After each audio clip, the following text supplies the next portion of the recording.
No. No, I don't think I will. Welcome all my manly ladies. Today I'd like to talk about the Primarch Lorgar Aurelian. Aurelian is that how I say it? And before you get, before you get defensive, no, this isn't some morality lecture about, the Primarch being all bad and sad.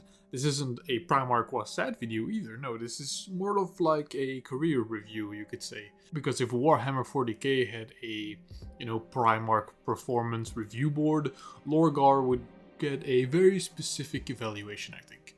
He would get a started out great, then took one feedback session and spiraled into absolute spiritual collapse. But I'm getting ahead of myself here. So, Lorgar didn't start as this, edgy wannabe Chaos fanboy. No. He started on Colchis, a world ruled by rebellion. Lorgar was raised in a society that already believed in gods, and he had visions, he preached, and he led crusades before he even met the Empire. But, look at his face. That's not saying I'm all about strategy. That's just more like I really think that there's meaning behind all of this. Which is fine, except the Emperor, remember him? I did a whole video about him. He had a big rule. No gods. Like, ever. The Imperial Truth was secular as hell, no miracles, no worship, all that divine salvation bullshit. Science, logic, unity, that was the brand.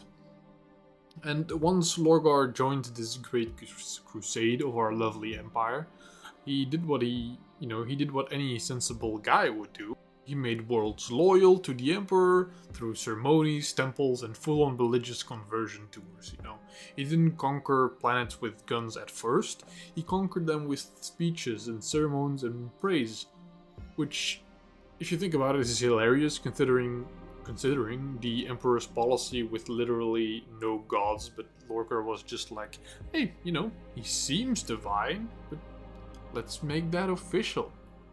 So the world bearers started to build cathedrals, and everyone around was like, hey, that's just Lorgar being Lorgar, sure.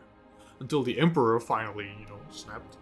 This is the part where the Emperor straight up just humbles Lorgar in the worst possible way, because the Emperor arrives at Monarchia, Lorgar's, personal perfect planet, built as a shining example of religious worship, and the Emperor just comes along and orders it to be destroyed. Not, repurposed or anything, just straight up fully decimated. And here's the iconic moment of it all. The Emperor forces Lorgar and the entire World Bearer Legion to kneel in the ashes of that city, and the Emperor literally just makes them prostrate in front of piles of rubble and says, "You're wrong, stop it." Imagine being so publicly dragged like that in front of your entire legion, in front of all your, true one-day fans, your true wannabes. And this is, basically a professional humiliation if you really look into it. And from the lore, Lorgar didn't react very constructively after this. He didn't pivot to some better career path or reconsider himself. He just kind of felt shaken, and this is where the narrative as a whole just begins to slip and slide a little bit. So after the giant nope that was the Emperor, Lorgar doesn't go, maybe I should think less about gods and more about logistics. No, he goes on a full-on pilgrimage, a cosmic road trip, as you will, to find the Emperor lied about godhood. Which, yes, in hindsight, it's a terrible decision in a universe where the warp entities literally eat souls, but on the pilgrimage, Lorgar meets this chaos priestess named Ingefel. And she doesn't just give him a pamphlet for the religion, she basically hands him like a lifetime warp subscription.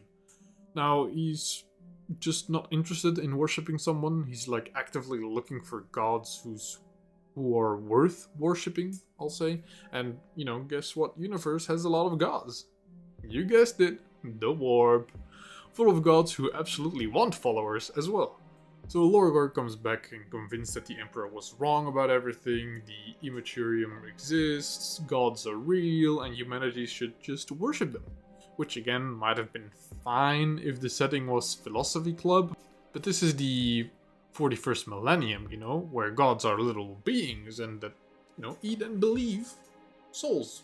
Once Lorgar decides that the Chaos Gods are the actual real deal, he doesn't keep that in his notebook or anything, he decides to, broadcast it. Everyone needs to have a podcast these days. Lorgar was the first. Go and tell your friends. But, he does it quietly at first, but soon enough he's converting other chapters and Primarchs, and most famously he helps orchestrate Horus's fall, arguably the most consequential act in the entire heresy. So this isn't some accidental alignment with Chaos, Lorgar actually engineered the whole thing, if you think about it. And he's like the friend who slides into your DMs and says, just try once, man, it's nice. And then suddenly your entire life is just a Chaos energy theme. But yeah, once the heresy kicks off full bore, funny things start to happen, Lorgar doesn't become a general, he doesn't become a battlefield superstar, no, he becomes a spiritual strategist of some kind. Which sounds cool in theory, but let's just dig into that for a moment. You want generals with tactics, discipline, leadership, maybe a little bit of battle in Canaan, Lorgar wants, ceremonies and philosophy and rituals. It's like hiring a motivational speaker to lead a SWAT team in a way, and yes, word out there is that he did things like ritualistic corruption and summoning some demons here and there, maybe building a cult network before actually, hitting up the battlefield. That might work on paper, if your goal is chaos theater, but if your goal is to win a civil war against your dad, it's not great, and commanders around him, even his closest ones, turn on him at points. At least one source says he planned to overthrow Horus because he thought Horus couldn't win, and then his own subordinates, betrayed him, which I saw that coming, man. He basically set up the whole religious war and then got paged out of the main event because he wasn't helpful enough in that moment. Now, Lorgar doesn't get the dramatic death, he doesn't get the final "I was right all along" moment, he doesn't get the tragic martyr ending either. He just becomes a demonic prince of chaos and divided, which is a weird status. It's not quiet king of everything, it's just the mortal with a legacy. Yeah, you are now a literal demon because your answer to rejection was warp conversion. So basically, if you run it down real quick, the Emperor says don't worship gods. Lorgar worships something. Emperor humiliates him publicly.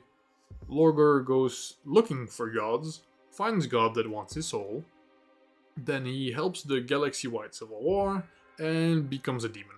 Because, well, why not? On a performance review, that's, I think, career obliteration with Warp Flames incarnate. Yeah, look at this.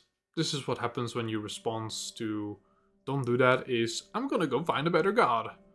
This isn't just falling from grace anymore, it's a gradual slide into existential laziness disguised as a spiritual enlightenment, and every step Lorgar takes, he thinks he's doing his true own thing, he thinks he's being an original, true Primarch, but it's not as much reality or strategy even, it's more of the warp gods were very eager to give him some meaning that he could latch on. And so when Lorgar lost his whole career, as I mean to say, he started as a devoted engineer of faith, legitimate and zeal, real purpose and all that. He was kind of corrected, monumentally, as we might say. He kind of rejected the correction, he went looking for a bigger answer, but he just found worst ones. The Cataclysm is, the biggest betrayal in the Imperial history, and then became exactly the thing the Emperor warned against. He intellectualized his own fall. He broadcasted it and deployed it to everyone who might want to listen. And of course became a demon in the end. If you really boil it down, and once again connecting back to the performance review, his career, didn't just merely end, in my opinion. It transformed into a category of its own, a certified disaster, if you will. The Primarch who, well, lost his job.